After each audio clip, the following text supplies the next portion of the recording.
Fui a hacer las compras y traje absolutamente todas las frutas que pude encontrar. Eso es más o menos el conjunto de frutas que se pueden comprar hoy en día en un gran supermercado en Francia.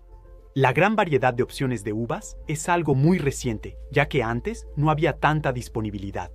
Porque muchas de estas frutas que nos son familiares son producidas por plantas que originalmente solo crecían a miles de kilómetros de aquí y que nos eran totalmente desconocidas. Actualmente, las fronteras se han borrado y las plantas comestibles viajan más que nunca. Pero durante miles de años, lo que se encontraba en los puestos de los mercados provenía casi en su totalidad de lo que crecía en los alrededores. Para convencernos de ello, vamos a quitar de todas estas frutas que logramos encontrar, todas aquellas que habría sido casi imposible conseguir. Esto sucedió hace apenas 3 siglos en Francia, incluso para organizar el banquete de un príncipe. Así desaparecen los plátanos, naranjas, fresas, manzanas lote, sandías, kiwi, mango, piña y las otras frutas exóticas. Si retrocedemos aún más en el tiempo, hace 1000 años, también habría sido prácticamente imposible encontrar en Europa albaricoques, melones o limones. Y aquí está toda la diversidad de frutas que habrías podido comer a lo largo de un año. Hace casi un milenio aún no hay uvas en Francia. Para lograr esta transformación, fueron necesarias carreteras, camiones, cargueros y aviones. Pero también, y sobre todo, cientos de generaciones de agricultores que de cosecha en cosecha supieron seleccionar las mejores semillas. Así, esculpir lentamente estos alimentos y hacerlos viajar por aventureros y comerciantes. Exploremos los asombrosos orígenes biológicos y geográficos de las frutas, tomando una simple naranja como ejemplo. Antes de que la comprara, la que tengo en mi mano probablemente hizo un viaje muy largo en camión hacia el norte de Europa, desde España, Marruecos o Italia. Esta naranja forma parte de los 75 millones de toneladas que se producen cada año en cientos de miles de hectáreas soleadas. Dulce al paladar, creció en un naranjo plantado alrededor del año 2000, en la época en que YouTube aún no existía. Y el árbol que le dio origen necesariamente fue injertado. Todos los naranjos de sabor dulce están injertados, si no, degeneran, se vuelven ácidos o propensos a enfermedades.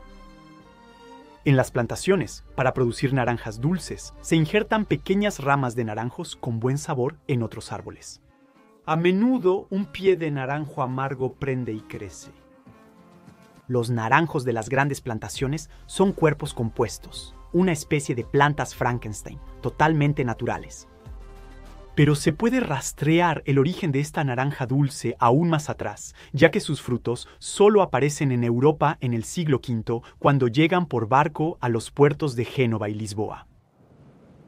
En ese tiempo, una naranja era muy inusual. Y el naranjo es una estrella, una planta real cuyos frutos se usan para decorar jardines en lugar de hacer jugo. En las cortes europeas se construyen orangeries para proteger el árbol del duro invierno. Hasta el siglo XV en Europa solo existían las naranjas amargas del naranjo amargo, que, a su vez, fue traído al viejo continente mucho antes por los árabes. Pero incluso ahí se puede ir aún más atrás, porque el verdadero origen de la naranja dulce se encuentra en realidad en el norte de la India y Vietnam, así como en el sur de China. La naranja dulce nació en esas regiones cálidas, o, más precisamente, que fue creada por humanos que tuvieron la buena idea de hibridar intencionalmente. Plantas de mandarina y de pomelo. Y es de estos magníficos cruces entre dos especies cercanas que nació la naranja dulce hace aproximadamente 2500 años. De hecho, es sorprendente pensar que originalmente solo había 3 especies silvestres de cítricos en toda Asia: pomelos, mandarinas y sidras. Y fue a fuerza de cruzar estas especies que finalmente se crearon los limones, las naranjas, los pomelos, las clementinas, los yuzus, los kumquats, el combaba y la mano de Buda. Sí, sin duda, todas estas frutas existen gracias a la humanidad. Si todos los cítricos son originarios de Asia, hoy en día se producen principalmente en Brasil. Y antes de la llegada de los europeos a América, no había ni una sola naranja en Florida, ni un solo limón en todo el continente americano. De hecho, Puedes tomar cualquiera de estas frutas y tener un poco de la historia del mundo en la palma de tu mano.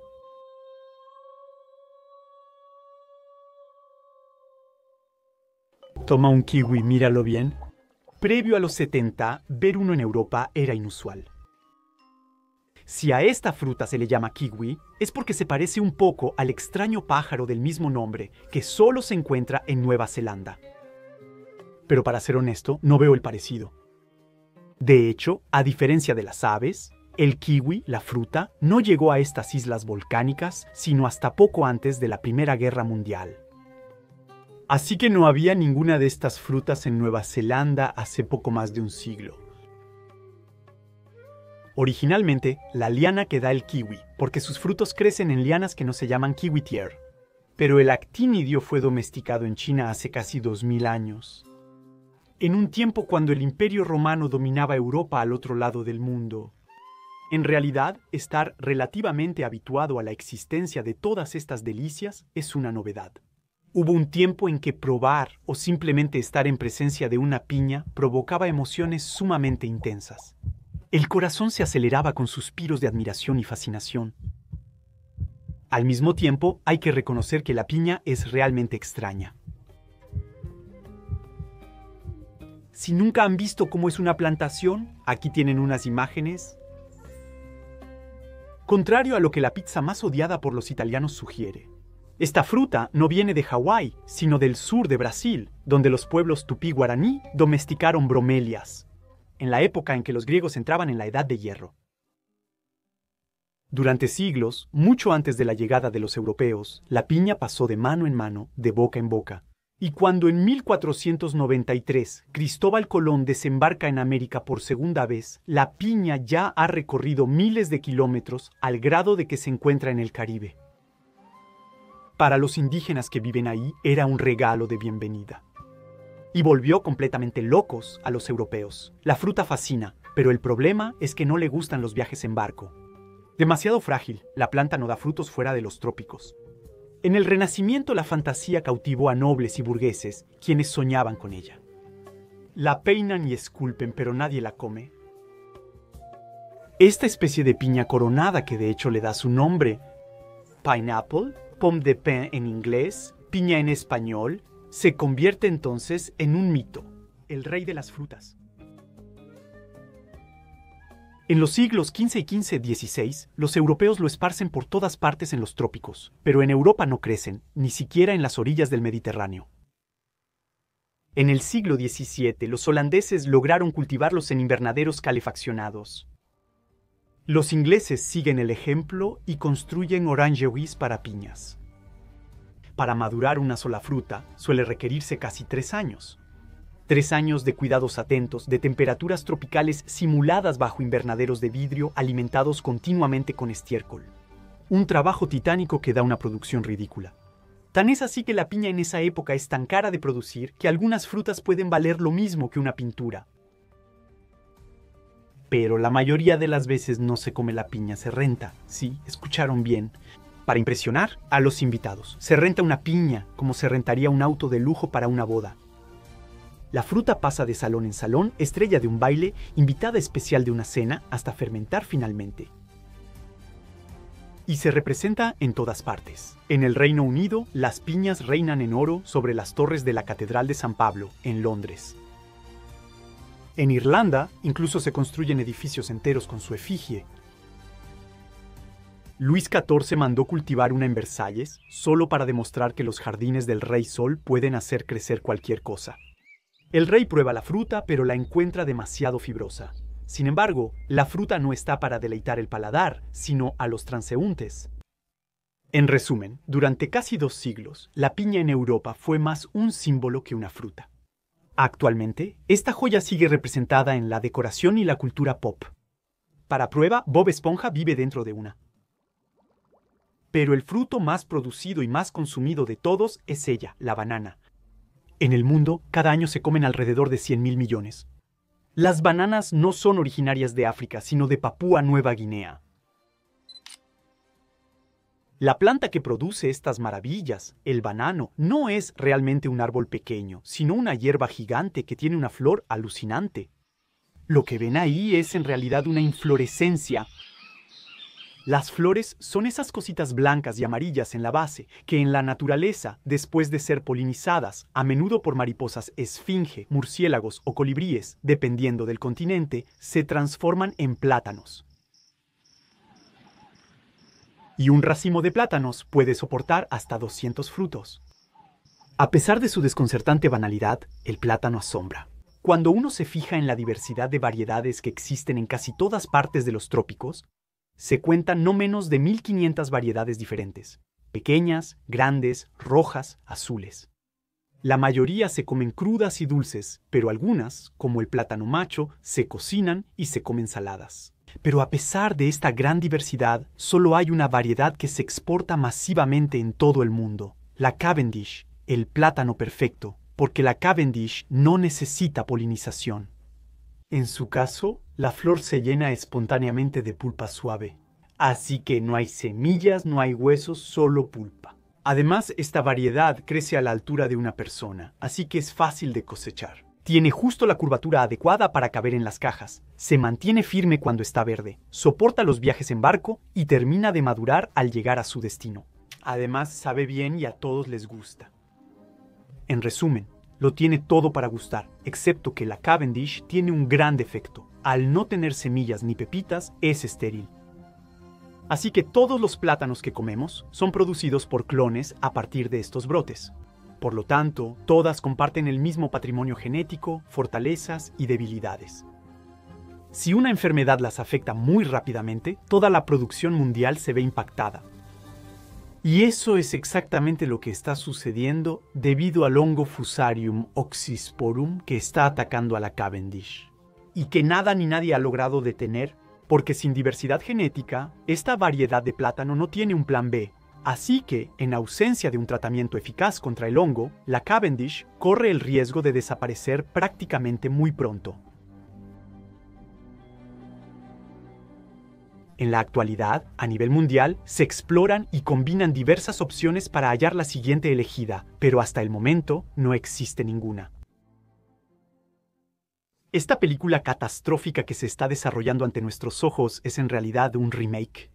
Porque antes de la Cavendish existía la Gros Michel. Esta variedad de plátano fue, a principios del siglo XIX, la primera fruta exótica producida para la exportación masiva. En teoría, la Gros Michel también era perfecta, pero también era clonada a partir de Roger. Y en los años 60, la Gros Michel fue prácticamente eliminada en todo el mundo por una cepa de Fusarium. A excepción de Tailandia, donde aún se cultiva, esta variedad ha desaparecido casi por completo.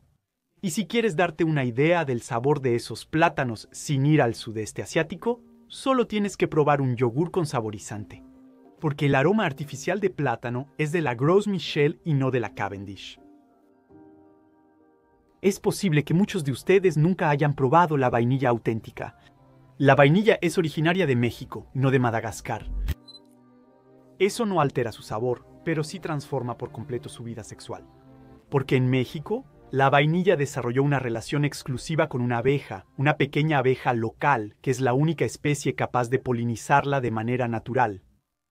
Hoy en día, en el Océano Índico o en las Islas Polinesias, ante la ausencia de abejas capaces de polinizarla, la fecundación de la vainilla debe hacerse a mano, flor por flor. Desde que se perfeccionó en el siglo XIX en la isla de la Reunión por Edmond Albus, un joven esclavo de 12 años. El método de polinización manual de la vainilla prácticamente no ha cambiado. Y sigue siendo un trabajo colosal, porque las flores solo florecen unos pocos días y solo se abren de noche. Eso explica en parte su precio. Hoy en día, las vainas de vainilla son uno de los productos agrícolas más caros del mundo y también son una de las pocas orquídeas cultivadas para la cocina. Lo cual es bastante loco cuando sabes que las orquídeas están entre las plantas con flores más diversas del planeta. Hoy en día, todos conocen el sabor de la vainilla, pero no es gracias a esta orquídea trepadora. El precio de los frutos puede dispararse hasta alcanzar los Uitu 2.500 por kilo. Porque menos de 20 años después del descubrimiento de la polinización manual, unos químicos europeos lograron aislar el aroma principal de la vainilla, a escribir su fórmula mágica química, la vainillina. y, muy pronto, logran reproducirla en laboratorio. Eso fue en 1858, y esta molécula se convertiría en el primer aroma artificial de la historia. En ese tiempo se hacía de resina, coníferas o alquitrán. Esto abrió la puerta a una revolución tanto en la industria alimentaria como en la perfumería. Y aquí tengo que hacer un paréntesis. Si la vainilla es el primer aroma de frutas artificial, podemos preguntarnos cuál es el primer aroma dulce natural, la primera fruta de todas. Esta pregunta abismal nos lleva a los orígenes de las plantas con flores, porque, desde un punto de vista botánico, los frutos son la etapa final de las flores. Las plantas que no producen flores, como los helechos, los musgos o las coníferas, no producen frutos. Durante cientos de millones de años, las plantas desarrollaron estrategias de defensa para no ser devoradas por el mundo animal que entero depende de ellas para su supervivencia. Y para defenderse, poco a poco se volvieron expertas en veneno, en repelentes o se cubrieron de espinas. Pero hace 130 millones de años, una pequeña línea de plantas encontró un equilibrio. Una nueva estrategia ganadora, la del dar y recibir. Producen néctar como ofrenda para los insectos, que a cambio facilitan la fecundación, lo que se llama polinización animal. Siguiendo esta lógica, otras plantas desarrollan algo aún más loco, partes de sí mismas destinadas a ser comidas. Frutos ofrecidos a los animales grandes para que devoren sus semillas, sus futuros hijos, y así dispersen su descendencia. Es esta doble alianza increíblemente fértil, hecha de dos tipos de ofrendas, la que hizo de las plantas con flores la forma de vida dominante. Y por mucho, en nuestro planeta, en términos de peso, número de especies y espacios ocupados. La competencia y la colaboración impulsan la evolución. En el mundo natural no es uno u otro, es ambos. Muchos olvidan que Darwin pasó el final de su vida estudiando las orquídeas, fascinado por su alianza con el mundo de los insectos. La domesticación humana de las plantas no hace más que continuar y acelerar esta historia, haciéndola más productiva y dotándola de frutos más dulces y fáciles de conservar. Por lo que sabemos, una de las primeras plantas con flores que fue domesticada por los Homo sapiens no fue ni el plátano, ni un cítrico, ni siquiera un cereal. Es el higo el que, poco tiempo antes que el trigo y la cebada, apareció en las tierras fértiles del creciente fértil. Así que el higo es una de las frutas más antiguas que hemos creado y también es una de las más extrañas. Para empezar, los higos son producidos por la familia de los ficus. Algunos son lianas, otros son árboles enormes y todos producen higos que rara vez son comestibles. Pero lo que es aún más original de los higos es que miles de estas diminutas flores están escondidas dentro de una bolsa carnosa. Una vez fecundadas, se transforman una a una en diminutos frutos que contienen cada uno una pequeña semilla. Eso es un fruto en el sentido botánico. De las 7.500 especies de ficus principalmente tropicales, solo una crece en estado silvestre. En nuestras latitudes, la higuera común, y es ahí donde se pone loco. Porque, verán, ese pequeño agujero en la parte inferior de nuestros higos es una especie de cerradura biológica reservada para una diminuta avispa que es la única capaz de entrar y polinizarlos. La coevolución en todo su esplendor. De hecho, no es raro encontrar una de esas avispas atrapada en la pulpa de los higos antes de comerlos. Y es sorprendente pensar que, en la religión judía, el árbol del conocimiento del bien y del mal en el que crece, el único fruto prohibido del jardín del Edén es un higo. Por otro lado, el fruto prohibido se convirtió en un ícono para los cristianos, dibujado en las computadoras desde 1976. Y presente en Normandía desde principios de la Edad Media. La manzana tiene su origen en Asia Central, en la región donde hoy se encuentran China, Kazajistán y Kirguistán. Su ancestro silvestre, Malus hierbersi, todavía crece allí hoy en día. Las semillas de estas manzanas luego se esparcieron junto con muchas otras especies de plantas, a lo largo de lo que más tarde se convertiría. Las rutas de la seda, avanzando de este a oeste, en regiones que tienen la buena fortuna de tener climas más o menos similares. Los humanos no solo seleccionan rápidamente. Además de eso, dispersan.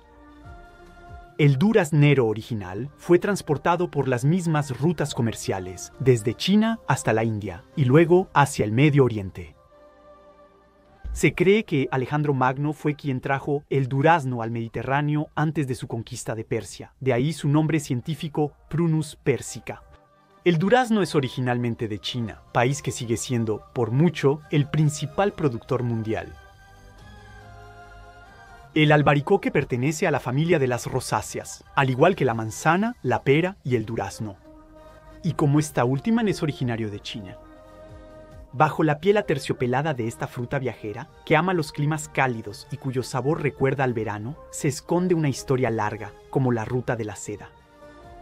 Primero habría sido domesticado en China hace más de 2000 años, y luego transportado por los persas. Cuidado por los armenios, de ahí su nombre latino Prunus armeniaca.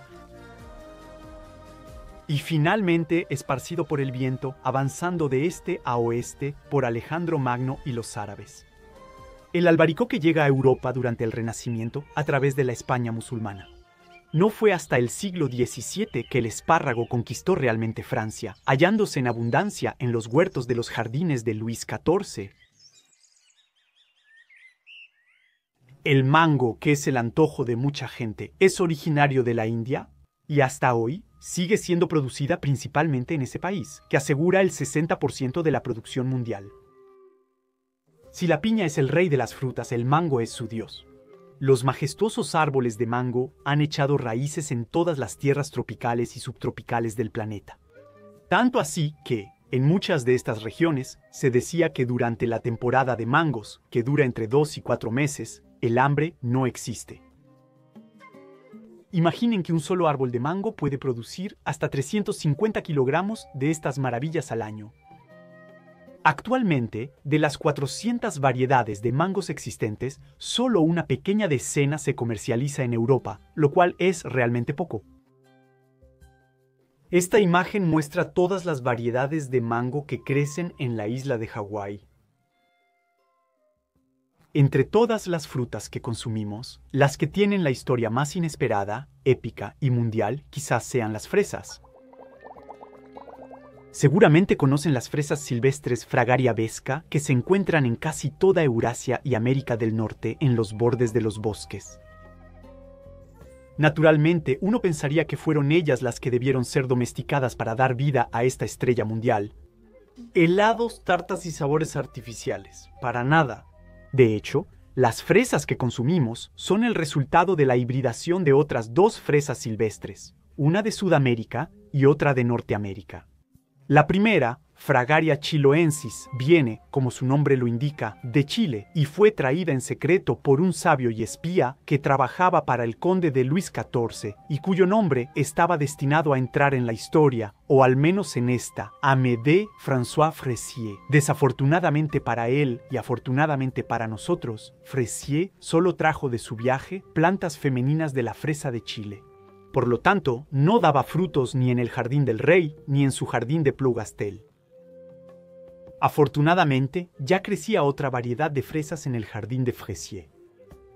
Esa variedad había sido traída de Virginia por otra expedición algunos años antes. Y por otra feliz casualidad, las fresas de Virginia van a fecundar las fresas chilenas y darán la Fragaria ananasa, que debe su nombre al hecho de que quien la nombró le encontró un ligero sabor a piña. Esta nueva variedad de fresas va a tener un éxito mundial. Actualmente, China es el mayor productor de este pequeño milagro de Plougastel, con 3 millones de toneladas de frutas cosechadas en 2023, equivalente a la producción mundial del año 2000. Como muchas otras frutas, las fresas son eminentemente de temporada. Y si, en otoño como en invierno, extrañas tanto las frutas como el sol, mejor voltea hacia una prima de las fresas. Otra rosácea, la pera, de la cual existen miles de variedades cultivadas. Esta inmensa diversidad genética se debe a que los perales silvestres crecen y se hibridan de manera natural en casi toda Eurasia. Hoy en día, la pera es la 8ª fruta más consumida en el mundo. La primera imbatible sigue siendo la banana. El segundo es el más pesado que encontré en el mercado. La sandía, originaria del Valle del Nilo, también se conoce como melón de agua. En su desierto de origen, esta planta era como un oasis. De hecho, se la encuentra representada en las tumbas de los faraones y pirámides. Y se dice que la sandía le dio diarrea a todo el ejército napoleónico durante la campaña de Egipto, porque los soldados, seducidos por su sabor y atormentados por la sed, no podían dejar de comerla. Una buena manera de ver la evolución de las sandías a lo largo del tiempo es observar naturalezas muertas. De hecho, en esta se puede ver cómo la pulpa de la fruta se vuelve, con el tiempo, cada vez más roja.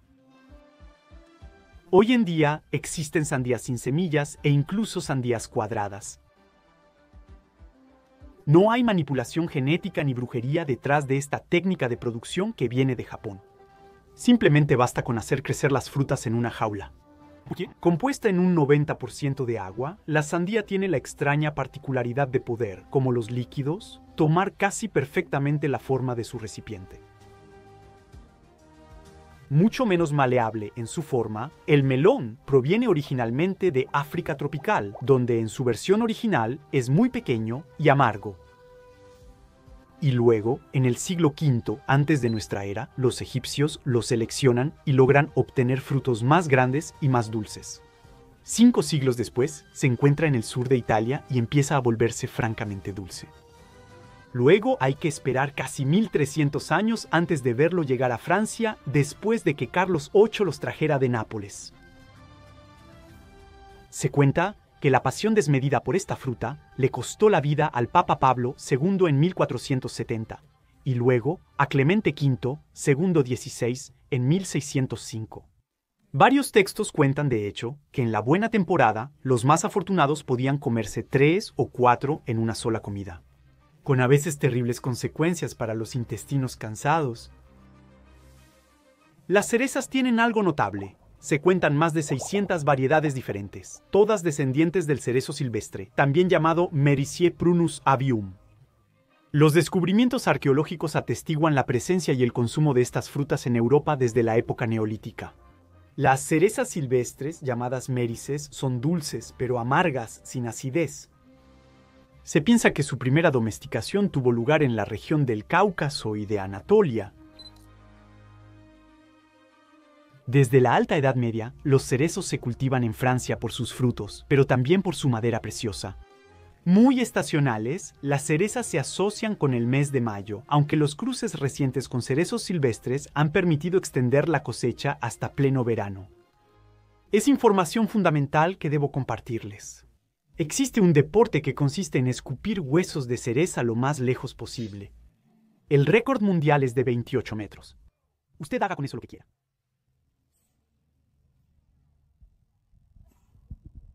Bajo su cáscara rosada y rugosa, el lichi esconde una pulpa nacarada, jugosa, dulce y toda una historia. Viene del sur de China, y la primera mención conocida aparece en un registro chino fechado en el año 111 a.C., donde el emperador exige que se planten 16 árboles de lichi en sus jardines. En Asia, estas frutas a menudo se consumen secas y se utilizan para aromatizar bebidas. A veces, incluso se fermentan para hacer vino de lichi.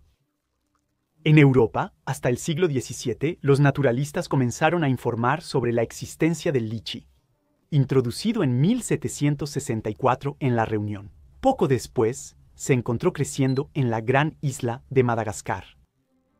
De ahí provienen la mayoría de los lichis que se consumen en invierno en Francia.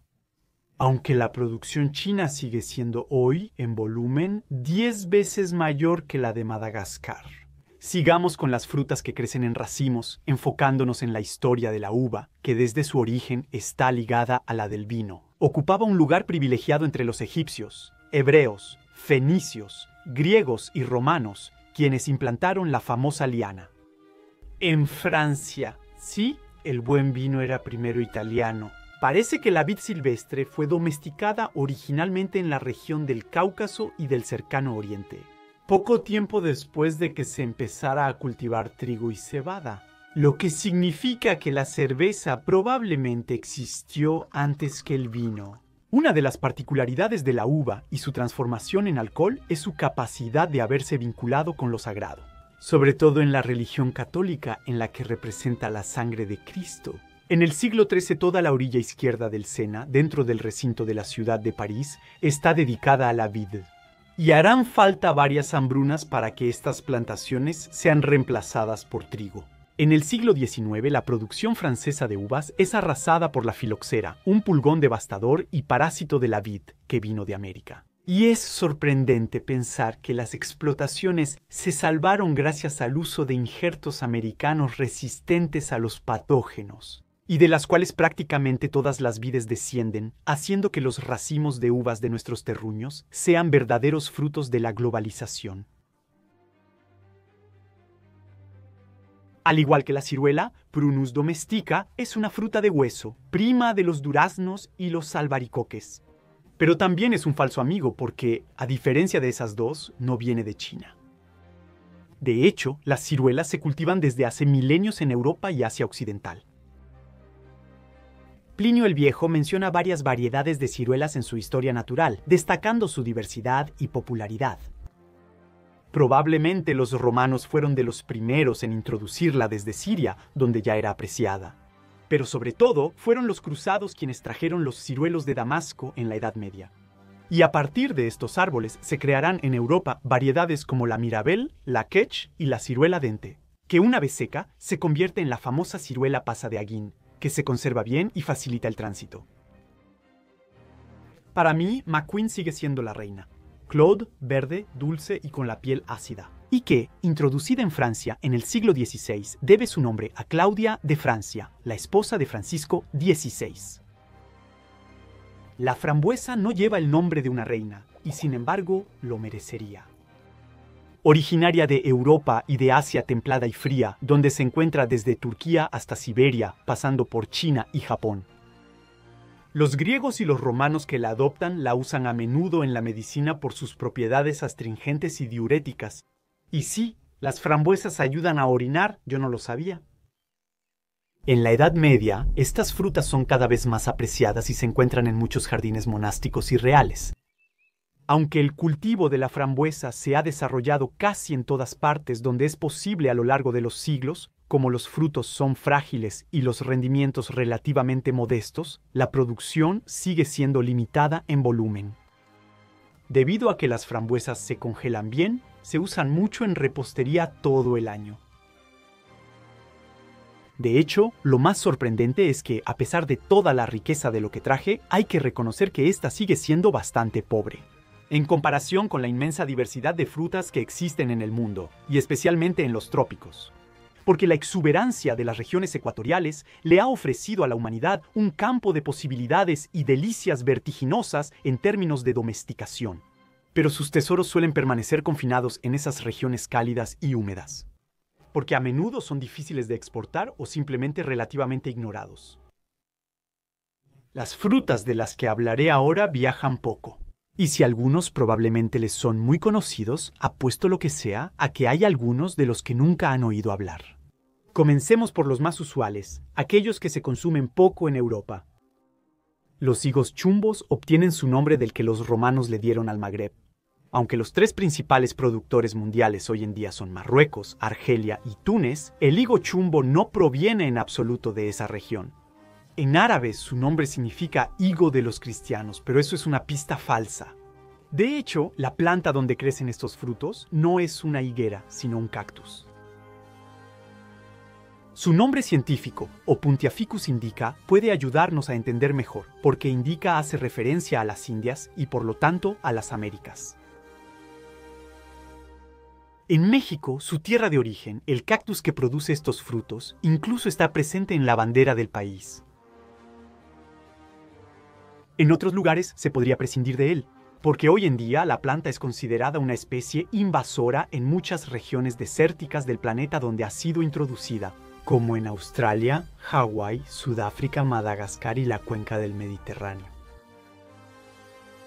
Una vez peladas para quitarles las espinas, las tunas revelan bajo su piel una pulpa que recuerda a la de un pepino colorido, dulce, babosa y refrescante. Los frutos del dragón crecen en muchos lugares del mundo, también conocidos como pitayas. Personalmente, durante mucho tiempo imaginé que eran originarios de Asia, aunque la especie de cactus trepador que los produce en realidad fue domesticada en América Central. Cuando uno sabe que casi todos los cactus tienen su origen en el nuevo continente, no hay nada sorprendente en eso. Estos cactus de fruta del dragón dan flores magníficas y enormes que solo florecen durante una noche, con la esperanza de ser polinizadas por mariposas o murciélagos. Aunque estas frutas se pueden encontrar en algunas tiendas especializadas, no siempre es así. De otras peculiaridades de los cactus. En Francia, por ejemplo, prácticamente nunca encontrarás arándanos de cactus, que se parecen a los arándanos que crecen en los cactus. Y al parecer tienen un sabor dulce, parecido al del kiwi. Tampoco encontrarás prácticamente nunca frutos del cactus del Perú, que visualmente se parecen vagamente a manzanas y tienen un sabor agrio, dulce y muy pronunciado. Y aquí entramos en la categoría de frutas que para muchos son totalmente desconocidas. Entre estas frutas exóticas y singulares encontramos una de las más controvertidas, el durián, que es conocido por oler tan fuerte que está prohibido en el transporte público en Asia, y cuyo sabor, que genera debate, se describe como una mezcla de crema de almendra y cebolla dulce. Mientras que por el contrario, el mangostán, esa fruta originaria del sudeste asiático, que parece un extraño cruce entre un lichi y una naranja, y cuya cáscara gruesa y violácea protege una pulpa de color blanco marfil, jugosa, dulce y ligeramente ácida, suele poner de acuerdo a todos. Por mi parte, me prometí probarlo al menos una vez antes de morir. A las canistelas, a las chirimoyas, a los lulos, a los frutos del baobab, que son conocidos por ser tan secos como una tiza y reducirse naturalmente a un polvo acidulado, un poco como un caramelo de limón. Y a los salacs, también llamados frutos de serpiente debido a su magnífica piel escamosa, y que en realidad es el fruto de una palmera, como los dátiles o los cocos. Por lo que he leído, sería crujiente, dulce y un poco astringente. ¿Qué viaje debe ser morder una lucuma? Esos frutos, originarios de los Andes, de pulpa amarilla y harinosa, que dicen que saben parecido al caramelo y al jarabe de maple. ¿Qué experiencia debe ser morder un zapote negro? También llamado fruta pudín de chocolate, cuya pulpa marrón y cremosa tiene un sabor que recuerda vagamente al cacao bien maduro. El zapote negro, originario de América Central, abundaba en los mercados de las antiguas ciudades mayas, y el látex producido por los árboles que los dan se usó durante mucho tiempo para hacer chicles. Algún día, tal vez tenga la oportunidad de probar una fruta de yaqui, cuyo sabor, dicen, se parece a una mezcla entre mango, plátano y piña, y que son, por mucho, las frutas más grandes del mundo que crecen en un árbol. Los más grandes de ellos pueden llegar a pesar 40 kilos.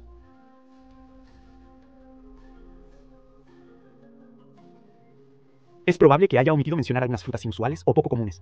Así que, díganme en los comentarios el nombre de esas frutas atípicas que ya han tenido la oportunidad de probar y que no mencioné.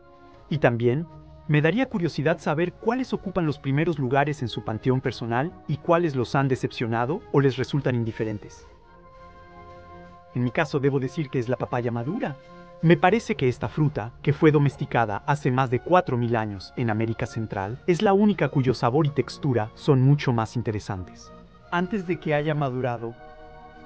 Quizás esa sea la razón por la que las papayas rara vez salen de sus regiones de producción, donde principalmente se cosechan y consumen en la India, Brasil o México. En resumen, definitivamente se esconden las frutas que logré reunir aquí, así como en las que no encontré. Miles de años de evolución, migraciones lentas y progresivas durante la mayor parte de la historia de la humanidad, y saltos gigantescos a través de los continentes o por encima de los océanos durante los últimos 3 siglos de globalización.